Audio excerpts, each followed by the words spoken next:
2050 Metropolitan Transportation Plan Technical Workshop Series. My name is Taylor Laurent, and I am the 2050 MTP's Project Manager. So this 2050 MTP Technical Workshop Series serves as our forum for focused and detailed group discussions on technical components of the 2050 plan. And we have a wide range of workshop participants, as you can see here noted on the slide. This includes representatives from each of our 3 counties in Orange, Osceola, and Seminole Counties, our 20 cities and towns, Links, the Florida Department of Transportation, Florida's Turnpike Enterprise, Central Florida Expressway Authority, our 3 airports, as well as the Federal Highway Administration.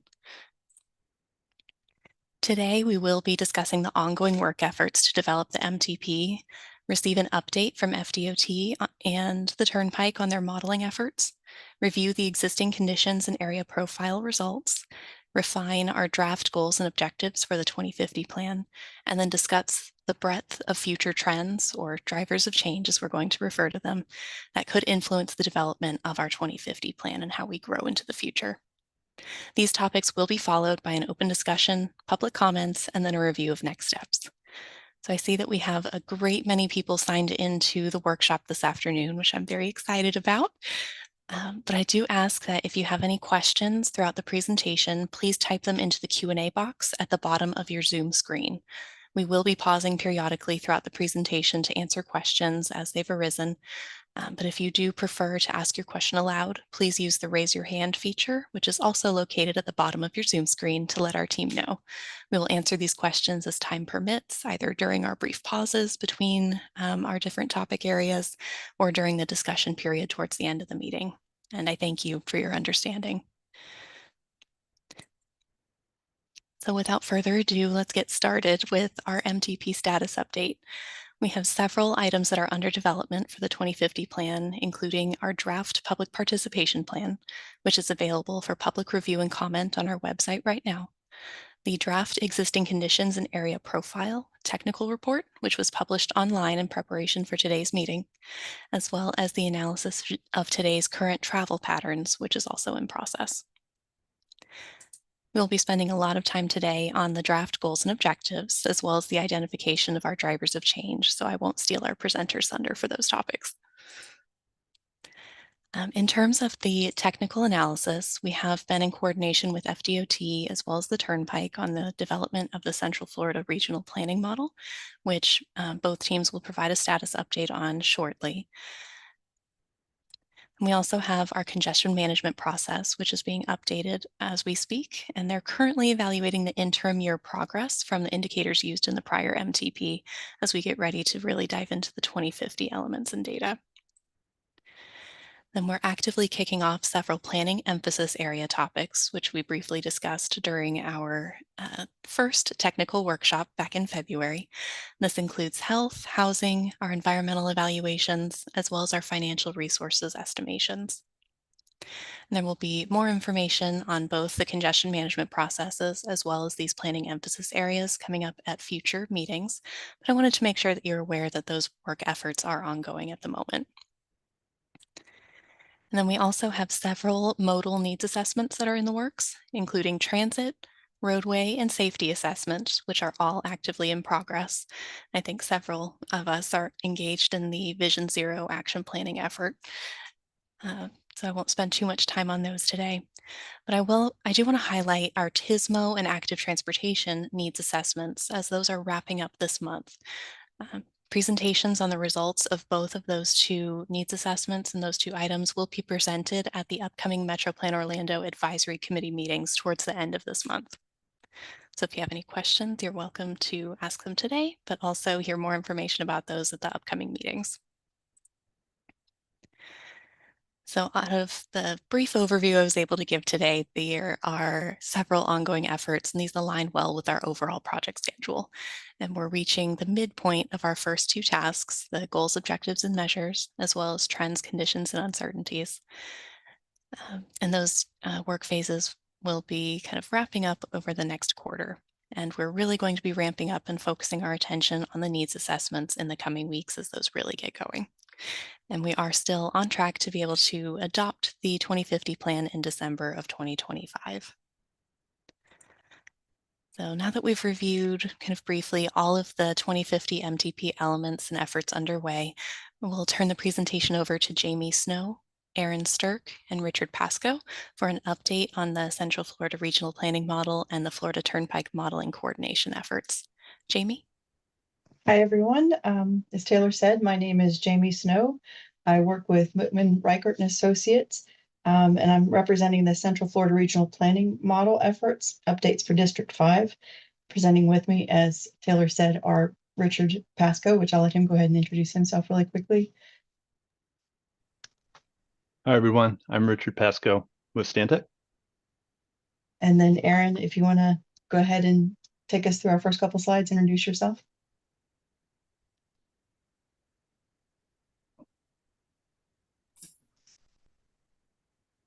You're muted. Thank you.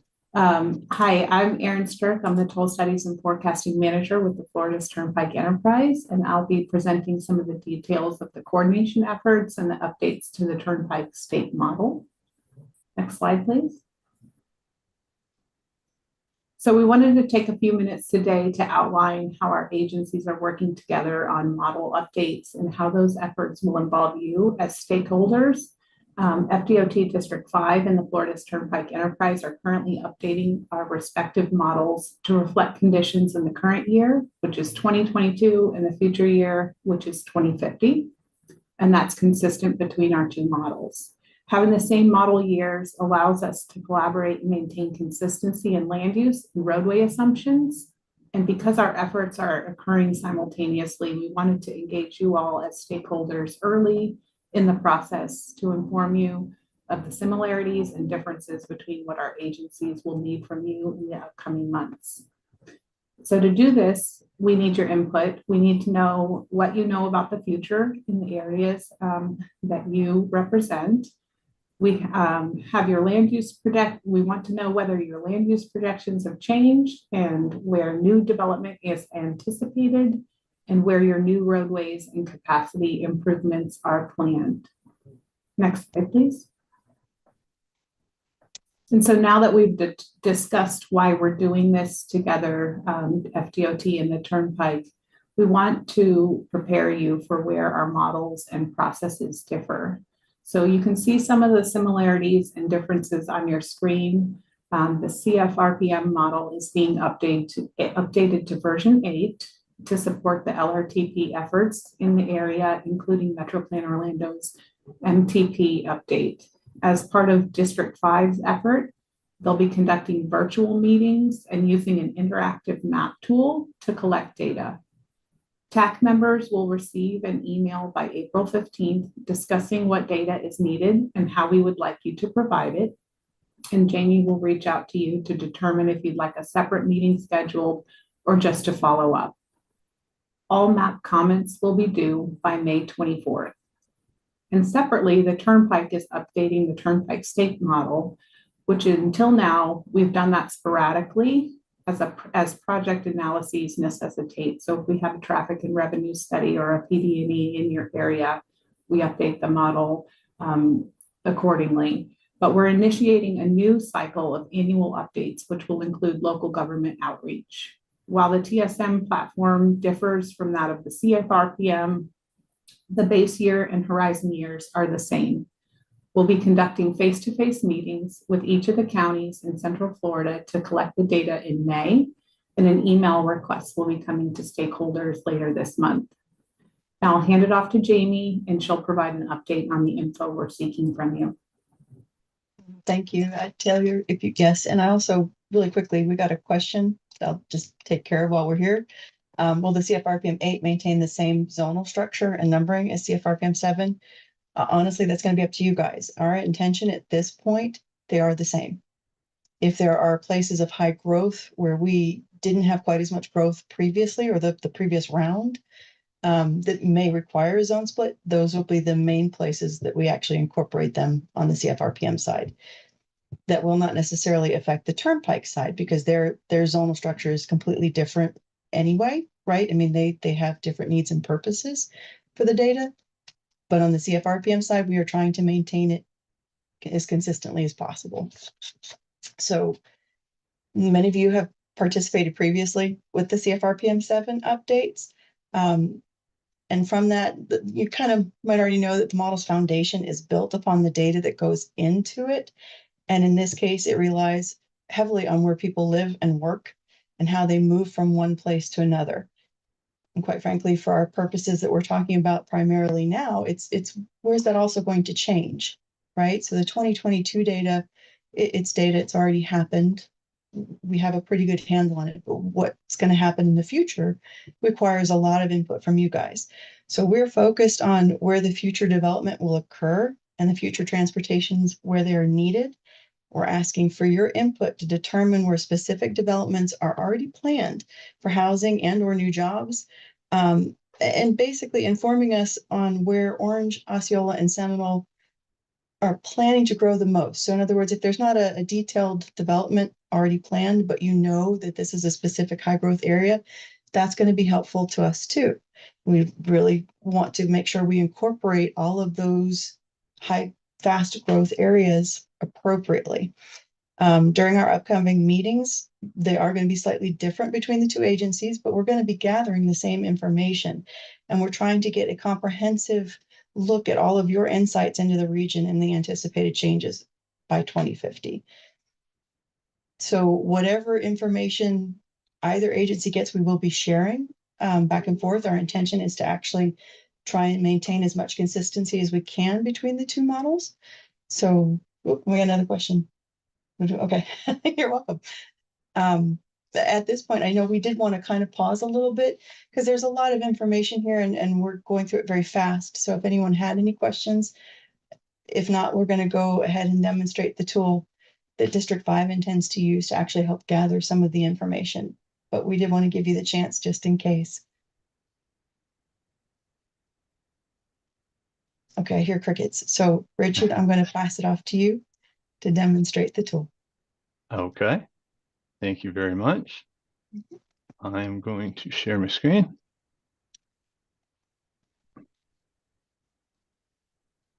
There we go. All right.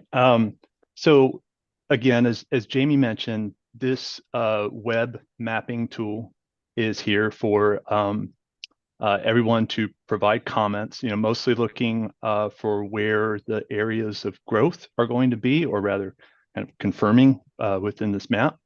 And also anywhere where there are new roadway segments or alignments to be added. So please understand this is a public-facing web application, so it's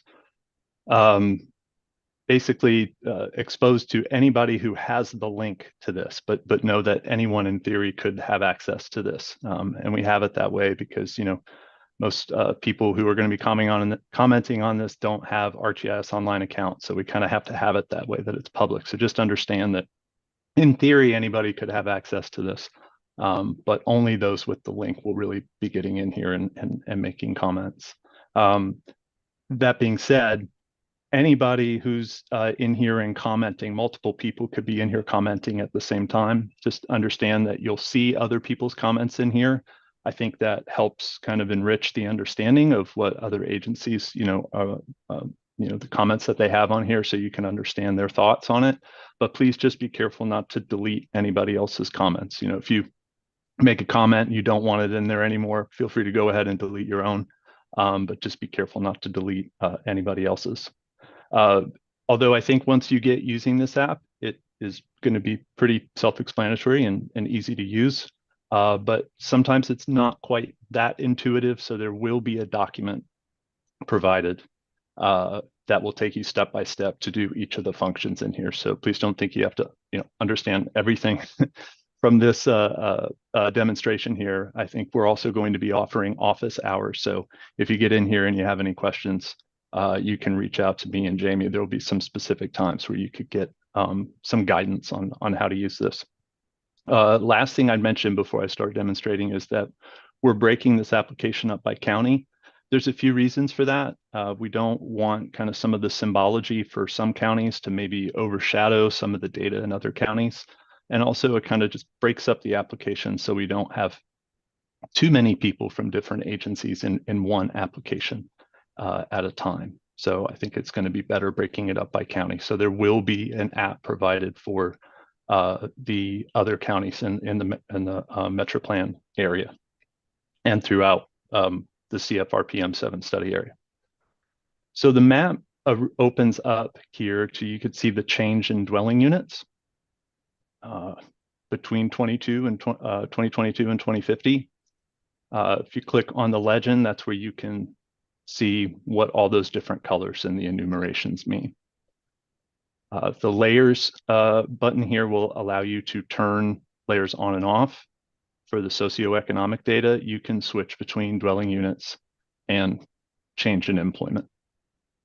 You can also turn off the TAZs completely, turn on the 2022 network, which is symbolized by number of lanes here.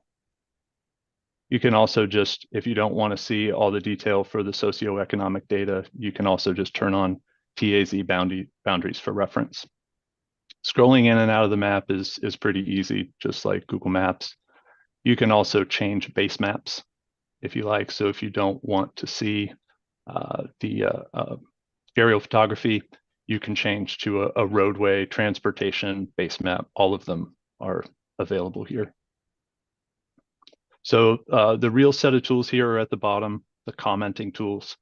I'll go back to the dwelling units and turn off the network. There is a comment for TAZ tool. So all you have to do here is click on comment point, and any TAZ that you wanted to make a comment on, you can add your agency name and add whether there needs to be a change to the single family dwelling units, multifamily, commercial, and other. And then you would simply, yep. Point, we're not actually asking you for numbers. We're just asking you that we know that there's a development here that's definitive, or that in this particular case, like this zone is one that has a lot of high growth and it is a very large zone. So to the previous question, if this is a zone that really should be considered for splits, this would be a place to do it, as well as the comment that's the comment / line or area that's right beside it. We'll give you the opportunity to do the same. Thank you, Jamie. So then after you're done filling out your comment, click create, and that creates the point on the map. If you decided you didn't want that comment there anymore, you can select it and delete it. Pretty easy. Jamie also mentioned there's a comment line or area. This is where, if you knew specifically where the TAZ should be split, you can draw a line and say, hey, it should be split here. And again, a place to put agency and saying, hey, it should be split here, and create. So pretty easy, and a very similar comment tool for the network.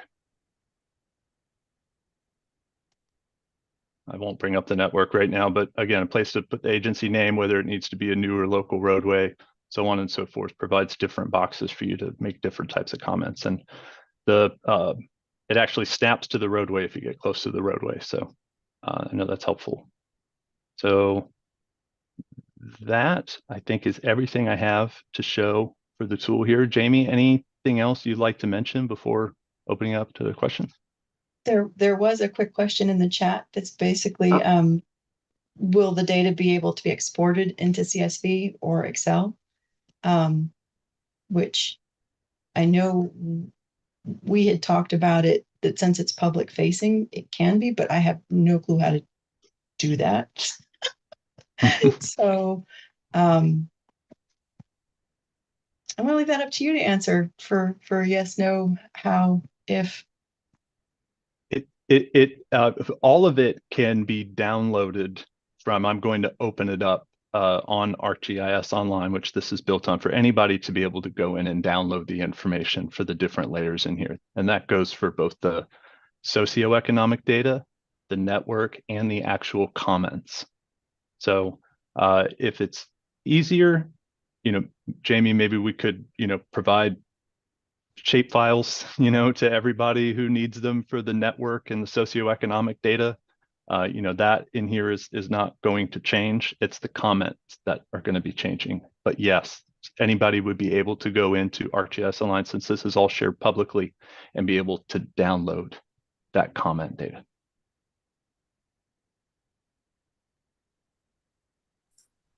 Richard, can you demonstrate if a municipality is aware of a new roadway that perhaps is being developed along with a subdivision or local developers? Can you show how they might be able to add that link to the network? Of course. So let's turn off the socioeconomic data, turn on the network. So again, a few different ways to do this. If you just wanted to, let's say there's going to be a new roadway connecting between these two roads. One way to do that, particularly if you didn't know the alignment, would be to place a point, put in the agency name, and then a new local roadway, roadway here. And you can make any other comments about, its general location, the name of the roadway, whatever you want to add here, and click create. Another way to do that is if you wanted to draw the actual alignment, that would be possible through this line, through this comment tool here as well. So you could draw the roadway. Enter the agency name, new roadway, name of the roadway, and whatever additional information you wanted to put in here, and click create. I think that'd be the two main ways of adding roadway information.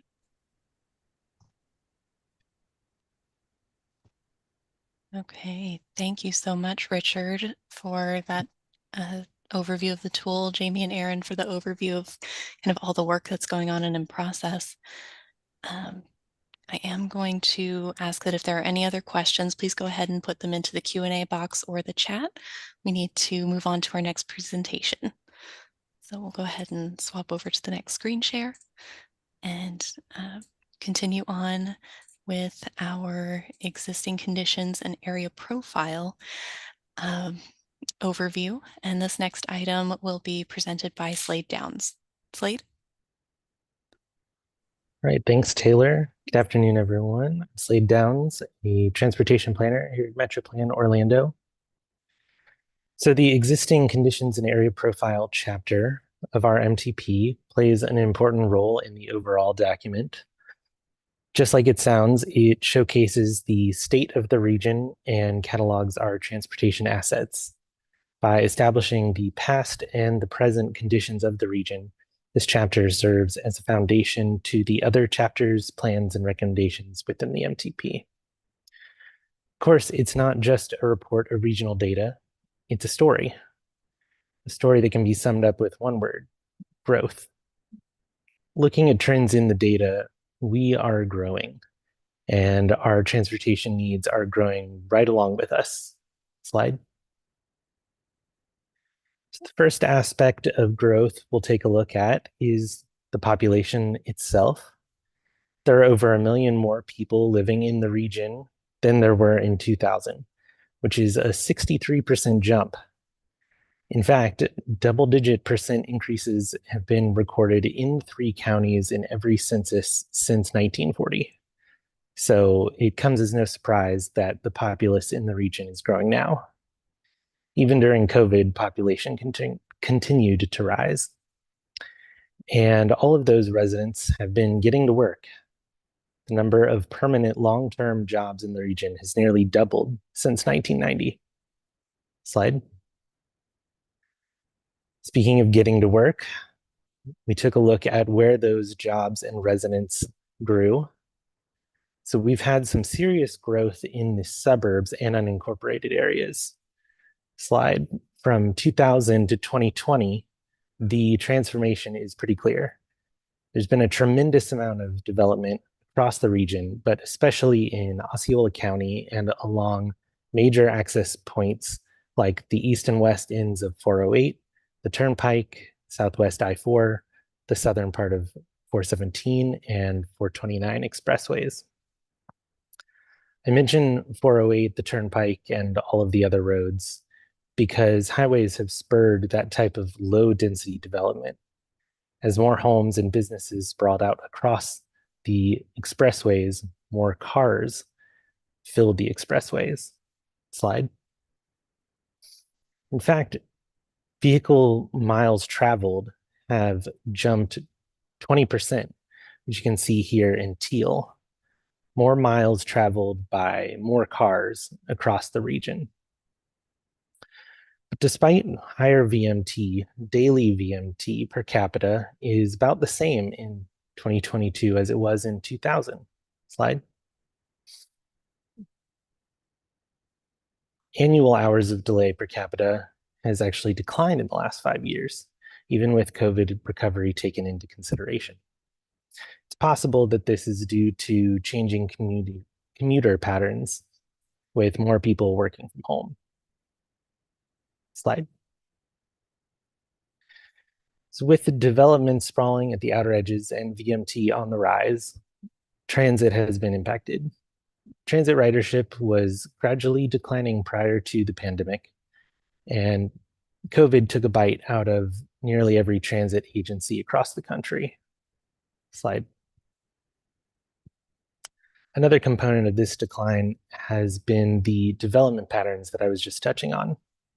Since 2015, the percentage of people who live within a half mile of transit has gradually fallen, and the percentage of jobs within that same area has fallen as well. That being said, Lynx and Sunrail are to be commended for implementing strategic service changes to meet these challenges. Slide. As the region grows, more safety challenges have come with that growth. Since 2012, there have been a surge in crashes, both fatal and otherwise. Hotspots in those trends have been identified, with many corridors around the region remaining focal points of concern when it comes to safety. We all understand the importance of safety to the region, never more than now, as we all work through our Vision Zero plans to try and tackle these problems. Slide. Without doubt, safety is not the only growing concern for our region. Florida as a whole will be susceptible to environmental changes in the coming years.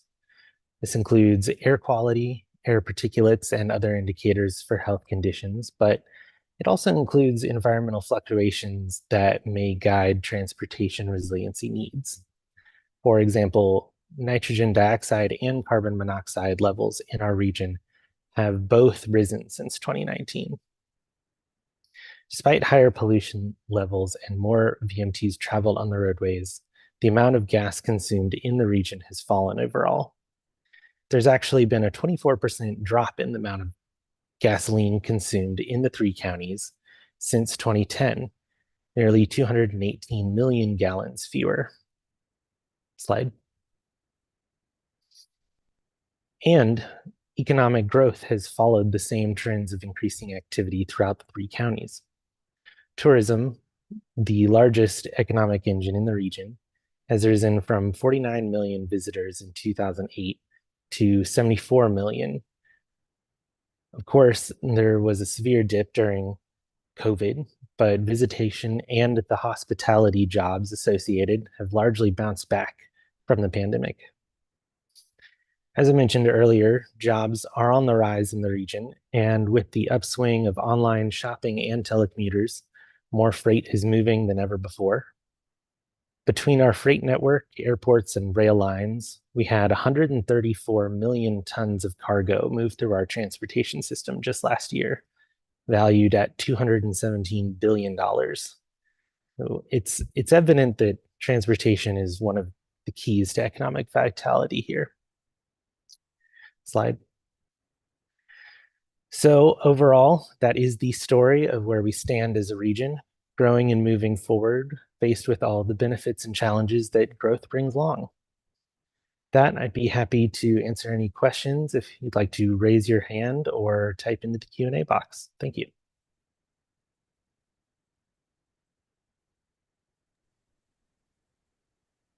Thank you so much, Slade, for that overview.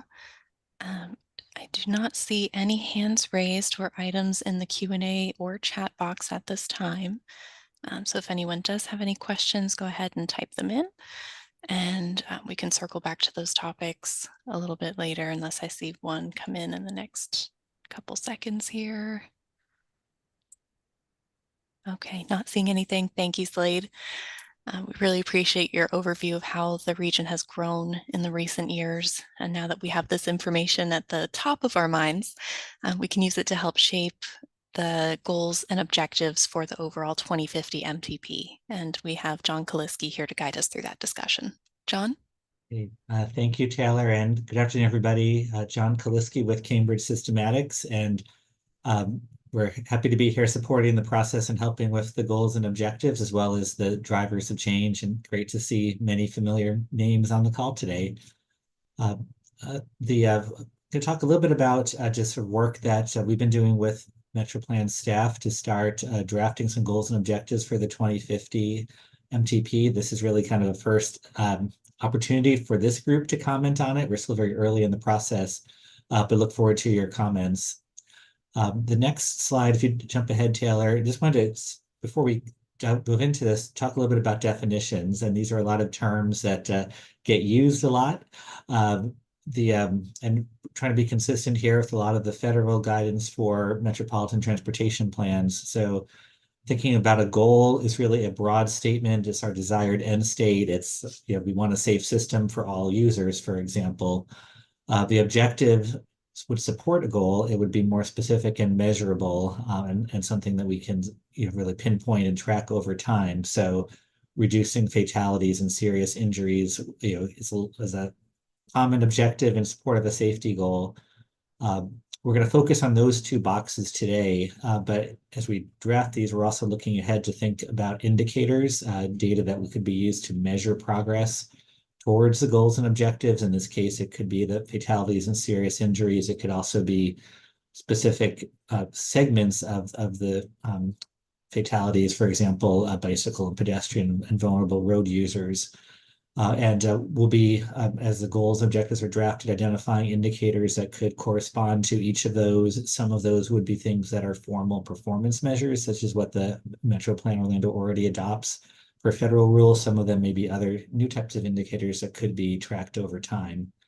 And then finally, in many cases, these will also lead to identifying some strategies. The goals and objectives are what guide investment decisions as part of the MTP, but they also can guide other types of strategies that the MetroPlan Orlando and its partners could pursue. One example here, for example, we may conclude there needs to be some work done on how to reduce conflict between vehicles and vulnerable road users, and maybe many other strategies that will come up over time. But we wanted to kind of lay out these definitions for you right now, just as an overall framework for how we'll be proceeding. And as a reminder to all of us that we're trying to keep goals and objectives very short and focused. They're really sort of the whys and things that are sort of the hows, how we might do it, or maybe identify a little bit later in this process as a strategy. The next slide is a very quick overview of the development process and how we're going to be engaging all of you in this process. So today we'll be introducing goals framework and some draft language for goals and objectives. We'd love your comments today, and then Taylor will be bringing this to the board and committees over the next month. We'll come back in June to this workshop with our revised goals and objectives and another chance for everybody to comment on that. So this is not your only chance. This is sort of the first time to look at it. And then do the same with indicators, an initial conversation in June, and then beyond June, follow up on the indicators as necessary, and then begin to get into the strategies. So what have we been doing so far? Well, we reviewed the 2045 MTP goals and objectives. There were 5 goals, there were multiple objectives, and kind of looked at which of those seemed relevant to continue and where might be there's some opportunities to update. We looked at federal and state guidance. There's new federal law through the bipartisan infrastructure law. There's national policy goals, planning factors that MPOs are required to look at in their metropolitan planning process. There's a planning rule under development that we're tracking as well. We also looked at guidance from Florida DOT, both what's in the most recent version of the Florida Transportation Plan, the state's long-range plan, as well as some of the planning emphasis areas and guidance that FDOT has provided to the MPOs. And then finally, we looked at neighboring MPOs in Central Florida, other large MPOs in Florida that share common characteristics, Miami-Dade, Broward, Hillsborough, et cetera, and some peer MPOs in other states that have similar size and characteristics. For example, Atlanta, Nashville, Austin. We just looked at some other examples of what other MPOs were identifying as goals for us. And all of this is being documented in a technical memorandum summarizing this work. So let's jump ahead then and just look at the goal framework. And on this slide, the left-hand side of the matrix are the 5 goal areas that were identified in the 2045 MTP. And you can see each of them, they had a nice rhythm, 2 words for each of them, and focusing on key concepts.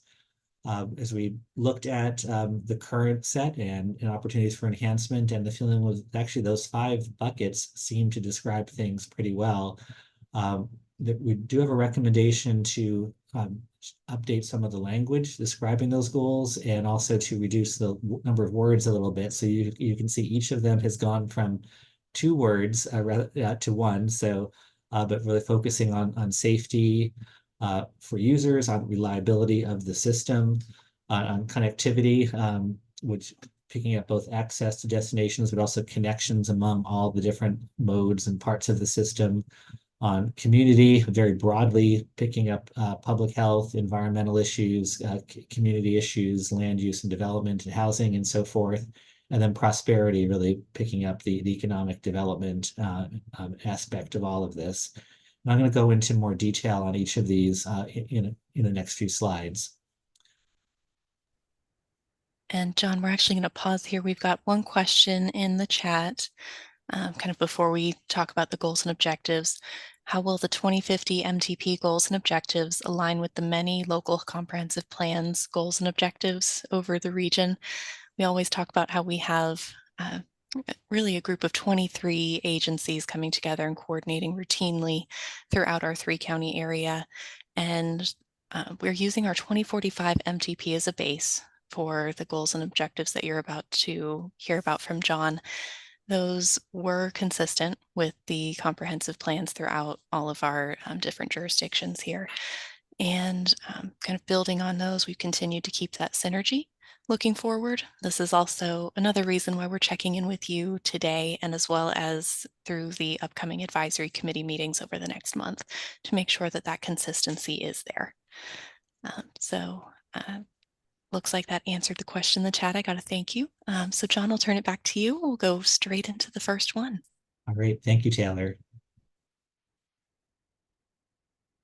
So the next few slides, we'll have a slide on each of the 5 goals, kind of current thinking on the language of the goal statement itself, and then objectives. And right now there's 3 objectives for each of the goal. We're trying to keep these to a manageable number.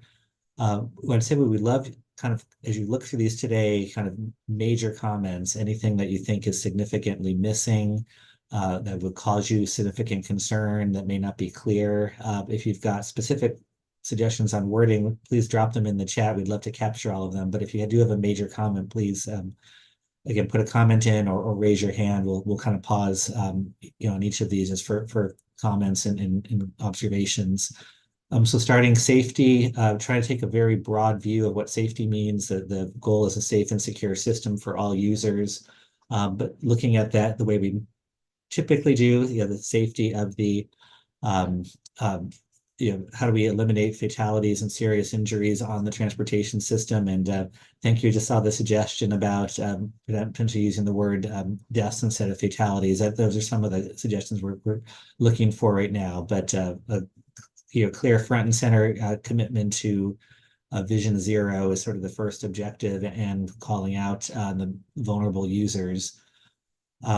The other two objectives sort of pick up other dimensions of safety, so that recognizing the transportation system needs to function well in the case of an emergency, which could be anything from a major crash to an extreme weather event, and just our infrastructure and services would mitigate, prepare for, respond to, and recover from emergencies. And this might get us into indicators like incident response time, evacuation, recovery times, and so forth.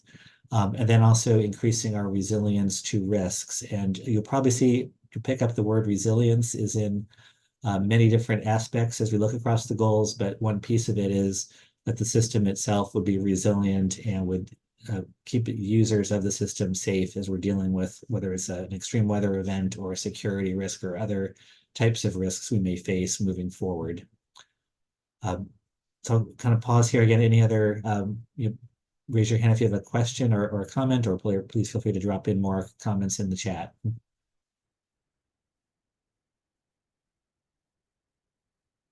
And we can keep moving. The second goal is reliability. And again, taking a very broad view of what reliability means. The goal is a reliable system across all modes for both people and freight. One piece of that is that the system would be in a state of good repair. And so there's sort of a minimum expectation of users that the pavement is in good condition, the bridges are operable and are not closing down for need of repair, that transit vehicles are in good condition, and so forth. The second major expectation is reliability of travel time. And again, here, looking at all modes, we track it now on the highway system, but looking at things like on-time arrival for transit and rail, or other dimensions of reliability, the connection times, the terminals, and so forth. Just that whole system would function in a reliable way in terms of travel time. And then the third objective is picking up the idea of how are we meeting customer needs and preferences as they change over time, and particularly with changing technologies. So more expectation, for example, for real-time information on trip times and availability of mobility options, and just how are we providing that information in a reliable way to our customers across the region. Again, I'll do a quick pause for any questions or comments.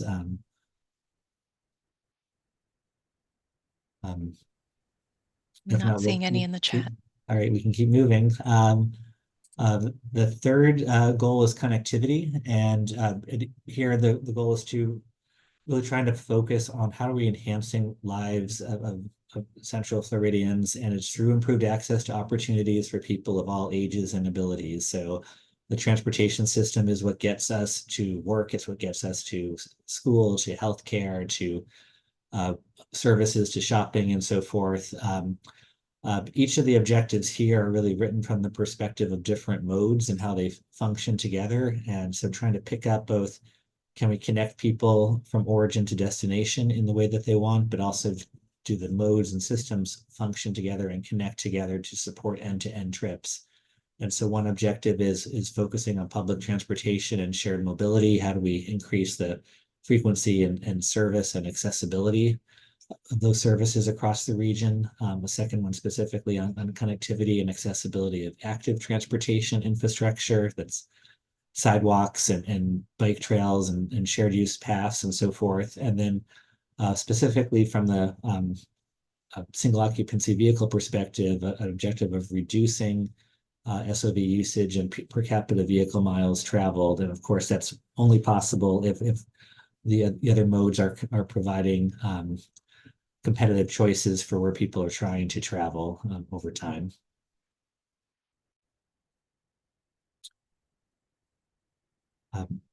Let's hit the last two goals, and we can see if there's any general questions or comments. John, we actually do have a question. Oh, okay. Arturo, I see you've raised your hand. You're recognized.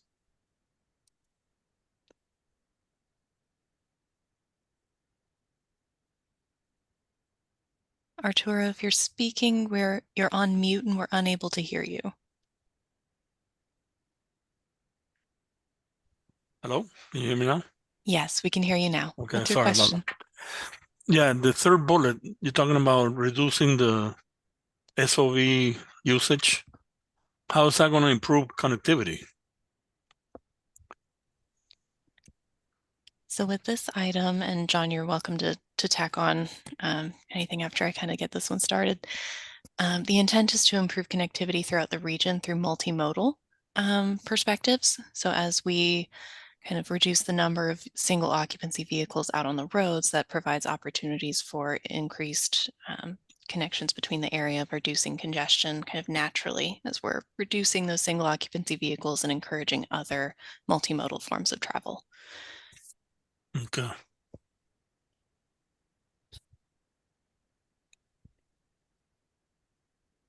Were there any other comments or questions on this goal area or any of the objectives? Not from me. All right, thank you. I'm glad I was able to answer your question. Okay. Great. Thank you, Taylor. So the fourth goal is community. And again, we're trying to use community in the biggest sense of the word. So it's really referring to our public health, our built-in natural environments, and a real goal that we're making transportation decisions that are enhancing all of that. Three different objectives. The first is really focused on public health and wanting to have solutions that contribute to improved health, including reducing adverse health impacts associated with physical inactivity. And so that ties to more opportunities for active transportation, for example, or just the interface between land use and transportation decisions. Other pieces of the public health connection might look at access to medical care and so forth. Objective around reducing air quality pollutants and emissions per capita from transportation sources. And then generally looking at how do we enhance the natural and built environments, and the final objective, would get us into indicators around impact on conservation lands, water, historic and cultural resources, housing, et cetera. So again, multiple ideas under this community goal.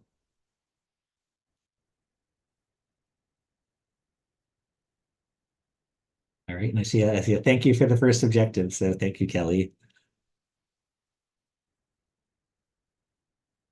Then our final goal is prosperity. And so this is looking at how do we strengthen our region's economy, an objective to transportation investments and strategies that enhance economic prosperity.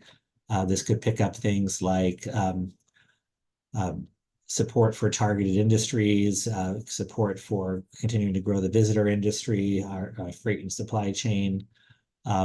We have a specific objective around access to jobs, just recognizing how important that is and providing options for all workers in the region to be able to access jobs, including some of the lower income workers or workers who from households that do not have cars, and just how to have this ties back to connectivity, but another emphasis of that dimension here.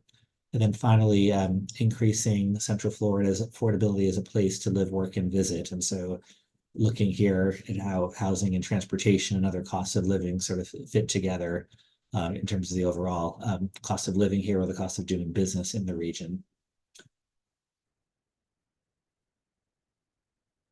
And I see a question in the chat from Gus about anti-idling regulations.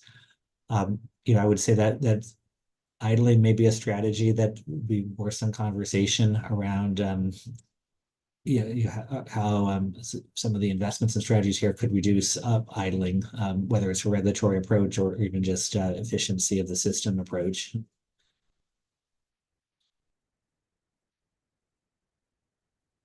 Okay, and I see that chat comment as well about from Doug about suggesting equitable access to jobs. So thank you for that. Any other questions or comments from anybody on the set? No, this is not a final set. We will be bringing this to the committees and to the board and then back to this group in June. But as a starting point, I would love to see if there's any major concerns about gaps or other topics you would like to see included. I see the question here from Paul on, can you clarify how affordability will be increased? I think that's definitely a topic that's going to require some more work. As there's an analysis going on right now about housing needs in the region and how that will relate into the MTP. Some of the analysis of other aspects of cost in the region. I think that, clearly what we'll see, and you'll see this in the drivers of change presentation in a moment as well, there are increasing costs in many parts of the region. There are increasing segments of the population that are finding it difficult to live in Central Florida. So trying to understand how much our households spending on housing and transportation today, and are there strategies for bringing down that combined share over time? I think sort of what the intent here would be. I would add on to that, John, and kind of emphasize the how piece.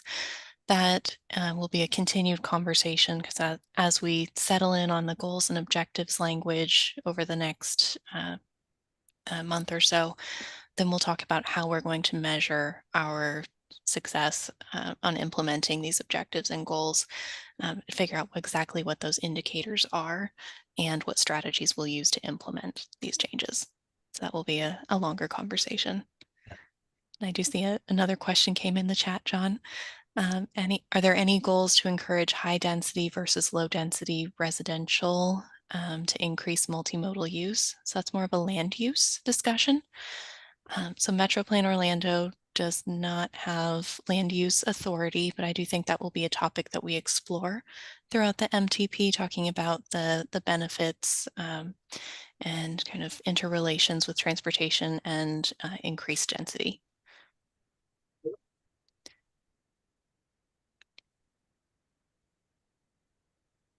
I see some additional comments that land use and transportation do go hand in hand. We completely agree. We're glad we're able to address that comment. Were there any other questions or comments that we wanted to address now?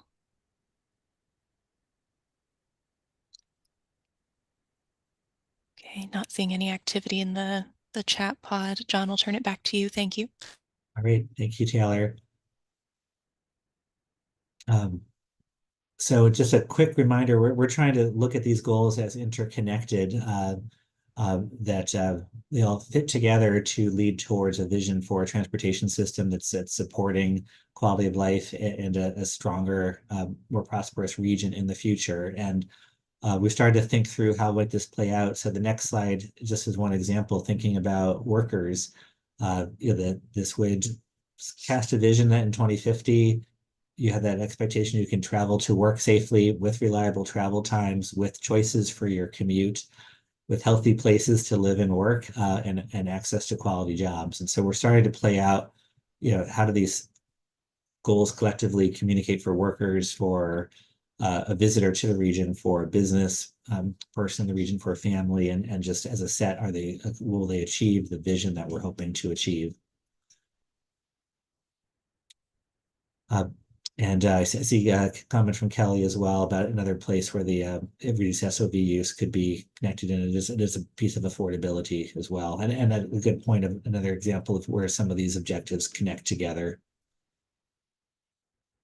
So the next slide, just to kind of, I think we've already hit on a lot of this, but any other, for discussion purposes, anything else anyone thought was missing from the goals or objectives or language that could be made clearer?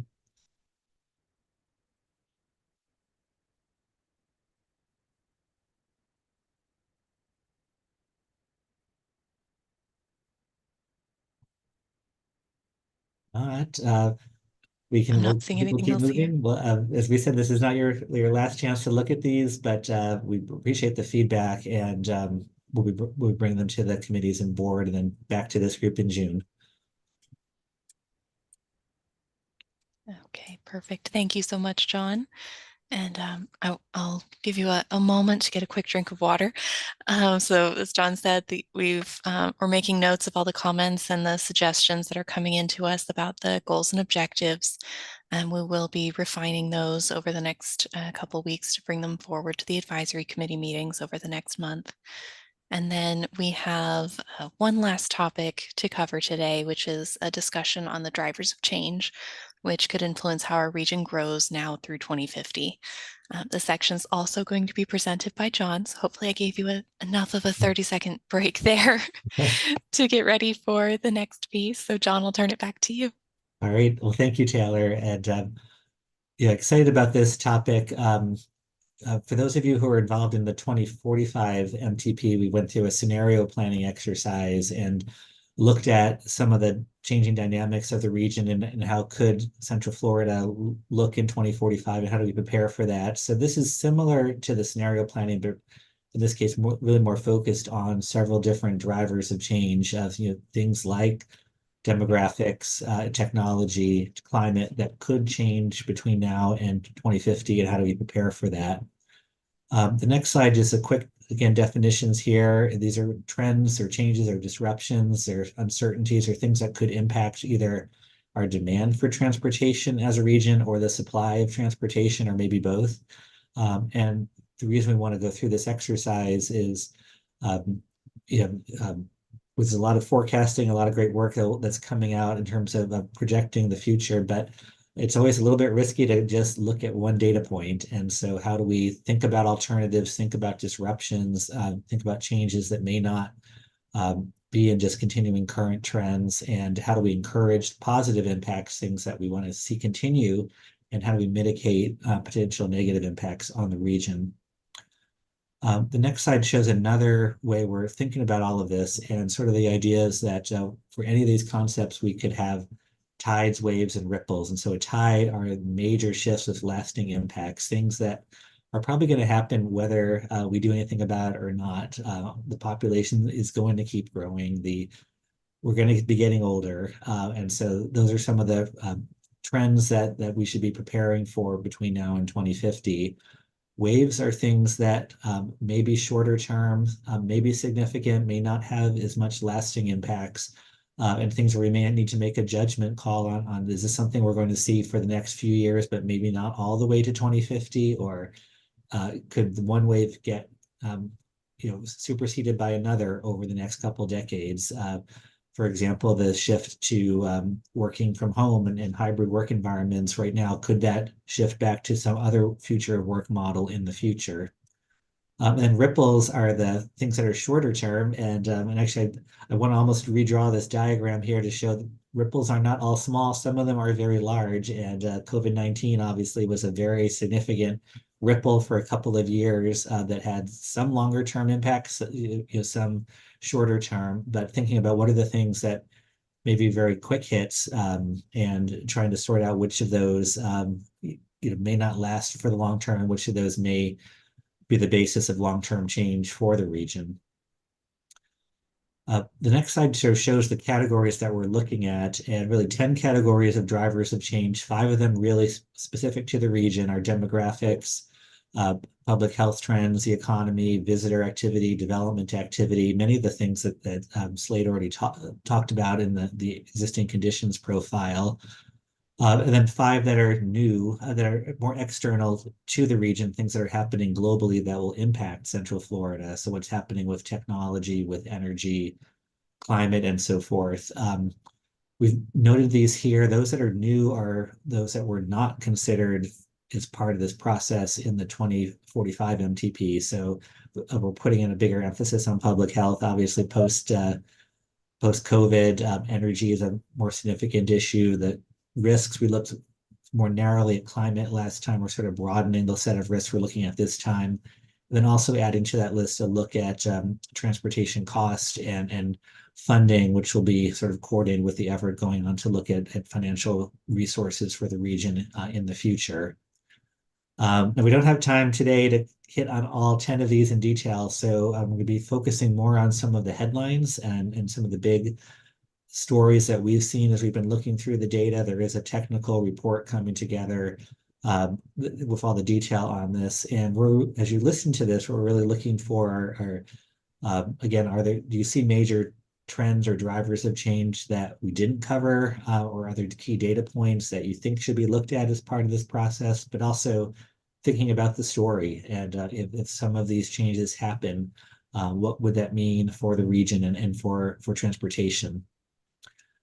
So let's jump into the first one. And of course, the first is demographics. And actually just reflecting on Slade's comments and what's interesting of just how much the story of Central Florida has been growth for decades. And the chart here shows the forecast from the Bureau of Economic and Business Research at the University of Florida. They're actually new ones they just released out to 2050. And the medium, sort of the base forecast for the region is again almost a 33% growth over that time. So really continuing that high rate. But it's interesting to me to see the cone that they're looking at from low to high.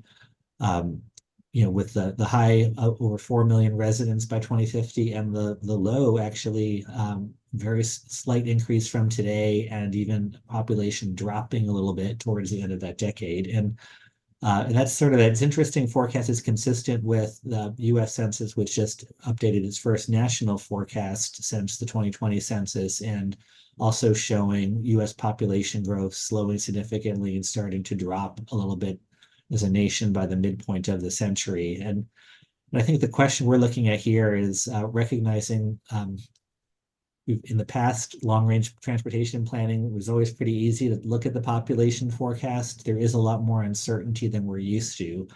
Over 80% of this region's growth is from migration from other regions, from other states, from other nations. If we see a shift in immigration policy, if we see a shift in the competitiveness of this region for people in terms of jobs availability or housing costs, if it's just hard for people up north to sell their homes and move down here, there is some risk to how quickly people might continue to move to this region. But there's also a very significant upward risk as we think about coastal parts of Florida that where residents may be trying to move away from higher costs or from sea level impacts or other Caribbean nations. So consistently, this region has tended to grow more quickly than the Bieber forecast, but it's kind of worth thinking about this range as we go into the planning for 2050. The next slide, we also will get older as a region, but not by too much. And actually, the percentage of the population that will be over 65 will go up from 14% to 18% by 2050. That's an increase, but still below statewide. 26% of the population would be over 65 by that time. And the population here in Central Florida will also be somewhat younger. About 30% of the population 24 years of age or younger, which again will be higher than the statewide average, also 26%. And so really planning for a very multi-generational population in the region, and having to continually think about transportation to school for children and young families, and thinking about an older population that may be outliving their ability to drive and will need some alternative transportation options, and all of that will need to be part of the future here. The next slide also touches on other aspects of population and just public health becoming a more significant concern moving forward. The data shown here from the Department of Health and sort of a telephone survey of residents that they do periodically, the 2019, so it's pre-pandemic data. We're waiting for the 2022 to get finalized, but you can see a number of these statistics are self-reported and they're trending up over time. So more of the population that's overweight or obese, where that connection between transportation and physical activity could be very significant. More people with one or more disabilities or chronic health conditions that may have some specialized mobility needs, may not be able to operate a vehicle. More adults who are struggling with mental health. And there's many other indicators, obviously, we could add to this list, but the sense of the population will be growing, and a lot more diverse range of mobility needs that we're going to have to address between now and 2050. The next slide, you will probably recognize this one. We borrowed this from Slade's presentation as well, but visitor growth. And this does not get forecast for the region at this point, but the trend obviously has been historically continually increasing with an occasional small or large shock, but kind of getting back up to that growth and exceeding it in the future. Statewide, the forecasts are that visitors to Florida would grow 40% over the next decade. And kind of thinking about that for Central Florida, which is the largest visitor market in the state, if we take that 73 million or so that we're at and project that out 40% over a couple of decades, we could be talking 150, 200 million visitors to this region if that rate continues. But again, worth asking the question of, will we see some slower growth in visitor activity? Are we going to hit the point where the cost of visiting may be becoming too high for some families, or where there's just not enough capacity to continue to absorb that many more visitors per year? Or thinking about, would there be some changes in the visitor market? Right now, we are almost back to where we were pre-COVID in terms of visitor numbers. The leisure market is actually at a new high. What's not recovered fully yet are the international visitors or business and convention, but will we see more shifts among those markets, or more shifts in terms of where within the region people are choosing to visit? Kind of tied to that, sort of the general goals we look across a number of these plans is just how do we diversify our economy? The pie chart on the right here shows the largest 5 industries currently for employment in the 3 counties today. And so almost 1 out of every 5 jobs is in leisure and hospitality. Then follow closely behind that professional and business services, retail, trade, education, health, and government. And then everything else is at 30%. So construction, manufacturing, finance, other miscellaneous services, and so forth. And of course, each of these sectors has different transportation needs. The bullets on the left-hand side of this slide are those that are identified by the Orlando Economic Partnership as targeted sectors for the region. And so they're out actively looking to recruit new businesses in sectors like advanced manufacturing, clean tech, semiconductors, life sciences, and so forth. And so want to look over time between now and 2050 if there's more growth in some of those targeted sectors, more jobs potentially in manufacturing or in professional services, more employers who are reliant perhaps on very rapid small package transportation and so forth. Again, it's a transportation system set up to accommodate a kind of shift in the industry mix over time. A couple more trends we want to hit, then we'll kind of just see what other comments people might have. But if we could jump to the next slide. We are seeing this change in how we work, and this was kind of really accelerated by the pandemic. Just one indicator: the Orlando Economic Partnership does a regular survey of businesses and employees. How are they working? And what they're hearing is almost less than half at this point of all our workers work exclusively from an office or place of business, and very significant numbers of people are working exclusively on a remote basis or in a hybrid model. And many other national studies and census data also confirming that shift in how we work, where we're working, the number of hours people are working, the flexibility in those hours over time. This has a lot of implications, of course, because commuting is such a significant piece of our travel demand. And so we may be looking at fewer peak period trips, but more trips spread out throughout the day, maybe less of the commuting to commercial and central business districts, more trips during the day for shopping or you're going out to lunch and so forth, more of the e-commerce to our homes as we're already seeing. So a lot of these dynamics are already in place, but trying to monitor these and look at how they may change further between now and 2050.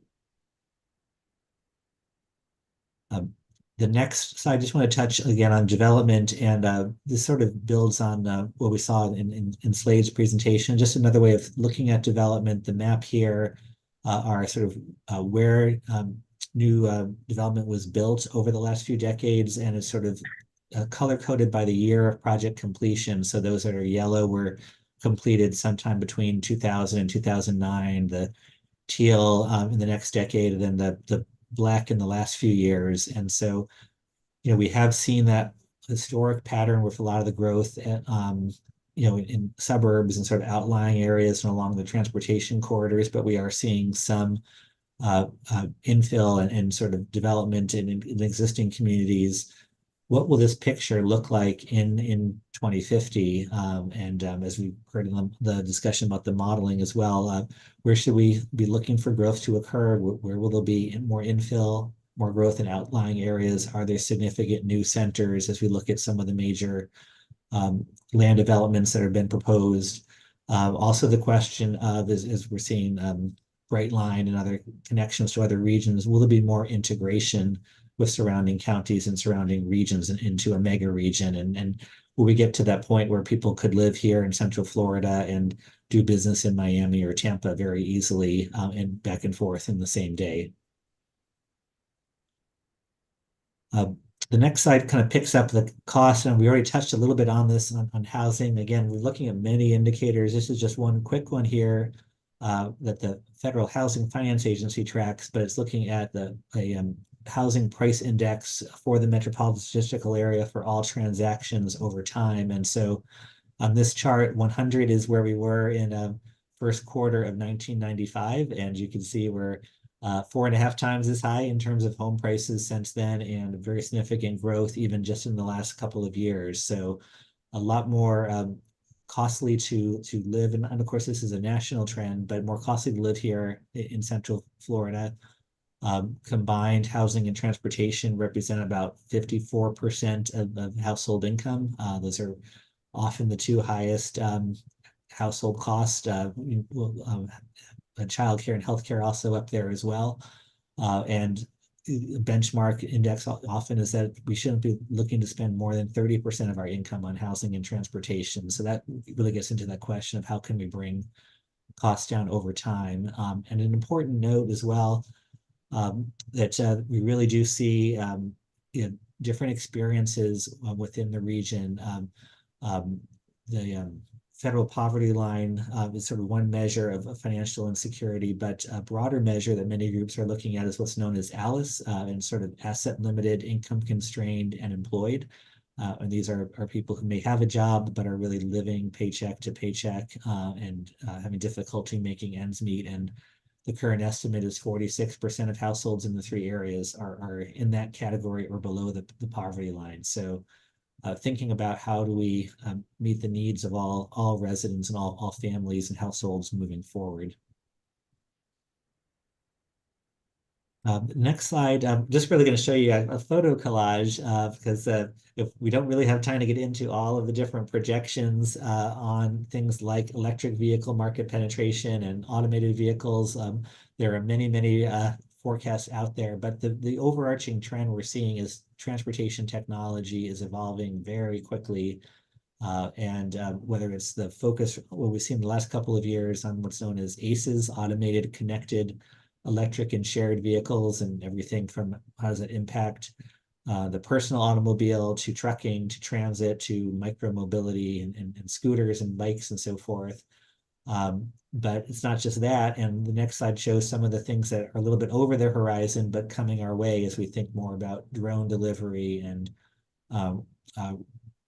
personal robots and 3D printing, perhaps in lieu of having goods shipped to our homes, and artificial intelligence and big data. And so this whole idea of technology is moving almost more quickly than we can measure it.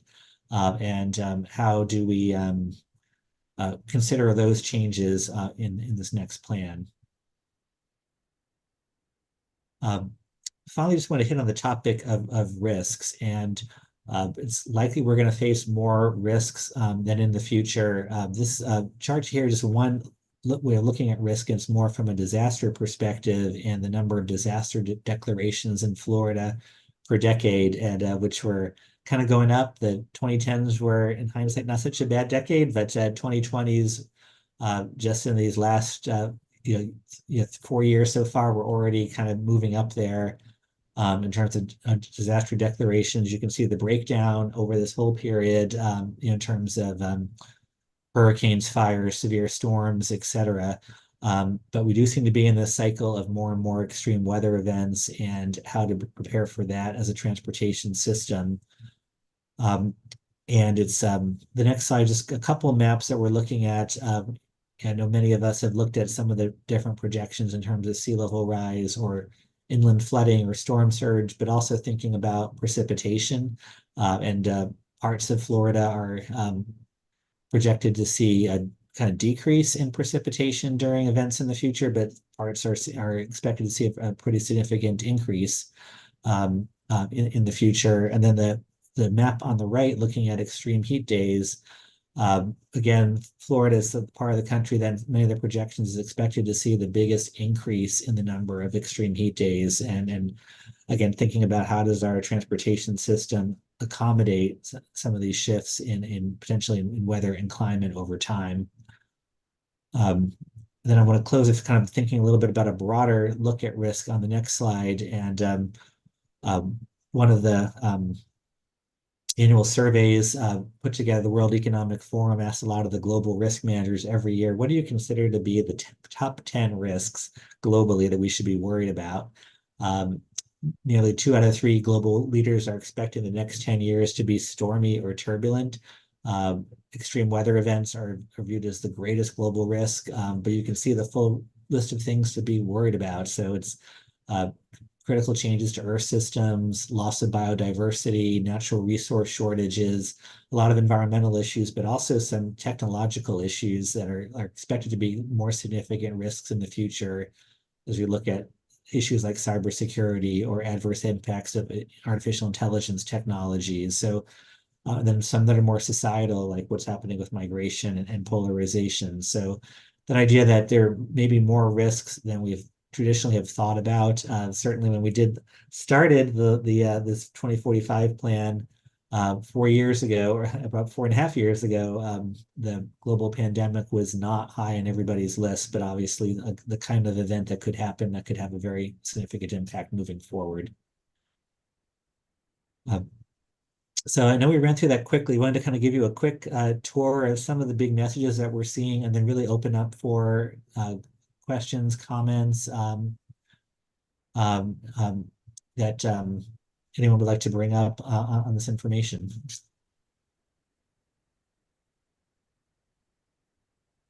I'm not seeing any hands raised or questions about this topic in the chat. I do see one question that goes back to goals and objectives, and we'll circle back to that one after we finish this discussion here about the future trends.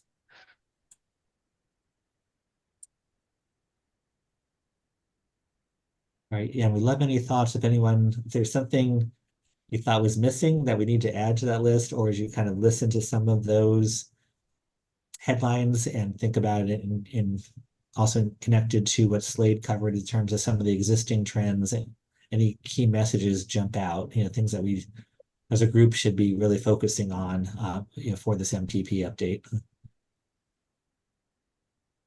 Okay, I see Laura raised her hand. Laura, you're recognized.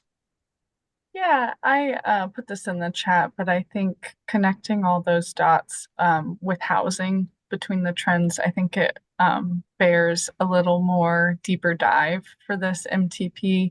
Housing is related to all of our goals and all of those risk factors, from the insurance market to the climate events to affordability to single occupancy vehicles. It's just throughout. So I think a deeper dive in that interconnectedness between housing and our transportation plan would be really worthwhile.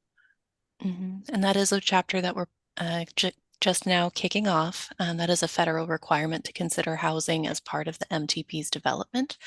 And I believe Sarah Larson is listening in, and she and I are both taking notes on these kind of topics to make sure that they're included in that chapter.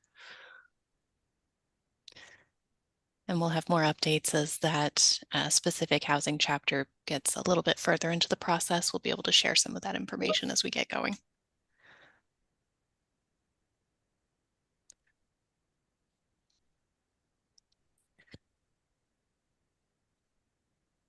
I see in the chat that so is kind of building on your comment, Laura, that employment is also directly tied to kind of housing, transportation, affordability.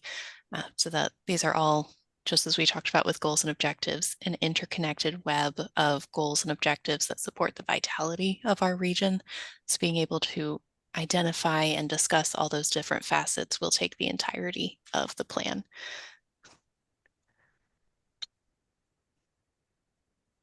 Yeah, before I forget, just adding on to it, I particularly very interested in the connection between housing, homelessness, and traffic safety. I think that that's a place where we could really add some new components to our transportation planning efforts on how do we plan and deliver transportation safety projects with people experiencing homelessness in mind. That's a really interesting connection, Laura. I think Sarah and I will follow up with you kind of at a separate time to talk about that one and get pick your brain a little bit on some of these topics, if you're good with that one. Did we have any other comments or questions?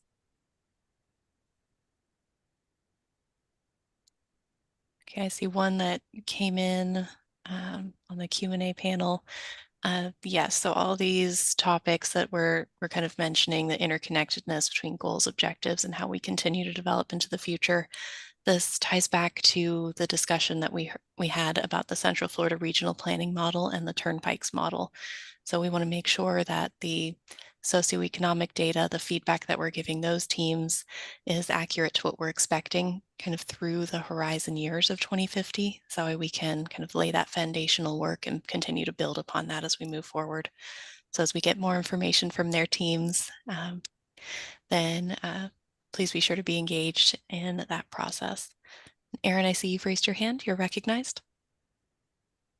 Taylor, just a quick question about density and the opportunities that different municipalities are providing to increase accessory dwelling units on existing parcels.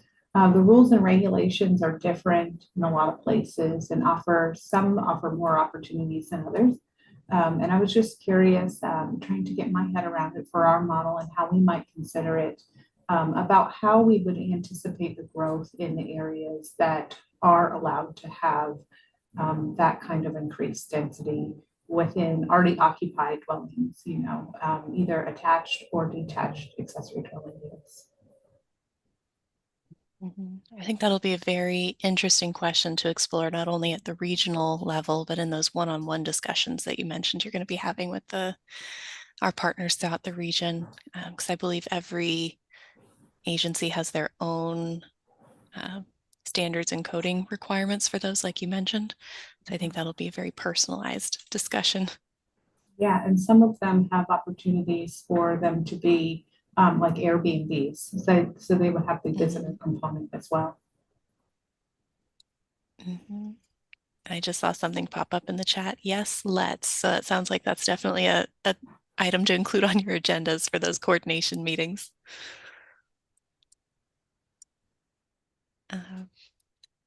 Do we have any other comments or questions on the drivers of change and our future trends, or we've hit all the right ones? Arturo, I see your hand raised. You're recognized.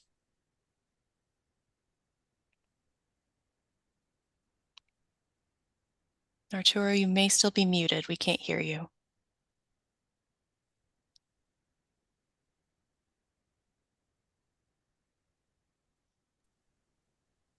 The screen didn't pop up until now. Okay, well, we can hear you now. Yeah, so I was asking about you mentioned the two models that you're going to be looking at, the Central Florida Regional Planning Model and the Turnpike Model. Is the CFRPM version 7 that you're looking at, or the new one that is going to be Transcat based? We're coordinating with FDOT on version 8, so the new updated version. And that's what they'll be asking for your feedback and thoughts for the socioeconomic data in the next couple weeks. Okay.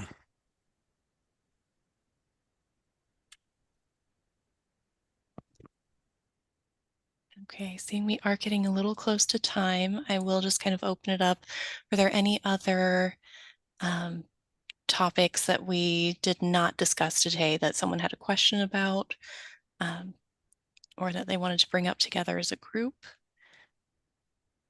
And if you're welcome to put that in the Q&A pod or the chat pod. I'm not seeing any hands raised, so I'll just kind of slowly flow into the next step.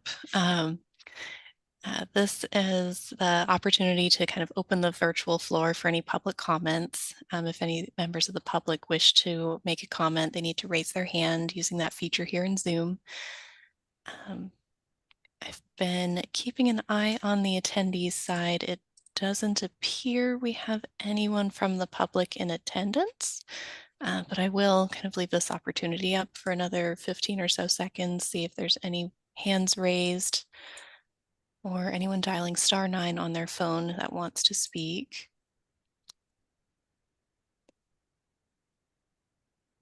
Okay, seeing none and hearing none, we'll continue forward. Just to kind of wrap up, we talked about a lot of information today and several next steps for some of our ongoing pieces. So I'll start just by summarizing some of those here on this last slide. So we've got them all in one place. So the existing conditions and area profile technical report that Slade presented the highlights of today, that is available on the draft 2050 MTP plan website. So you're welcome to go review that at any time. The goals and objectives that we discussed, we're going to be revising them based on today's feedback and sharing the updated versions in the upcoming advisory committee meetings over the next month. And then circling back with you once those goals and objective language has been finalized to talk about indicators and how we're going to measure our progress towards achieving those goals and objectives in the MTP. And also for the drivers of change, we'll be kind of revisiting this topic through the advisory committee meetings as well over the next month, and making sure that we've got the breadth of topics to include on the list, which it sounds like we're on the right track from the discussion today.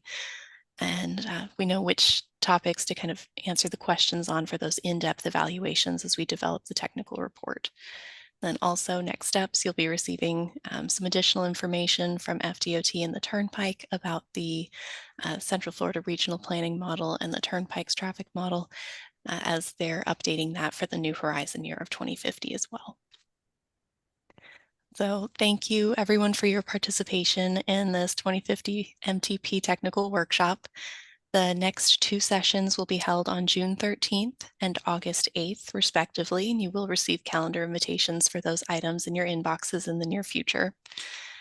So I'll say thank you again for your active participation, and we'll talk with you all soon. Enjoy the rest of your day and have a great afternoon.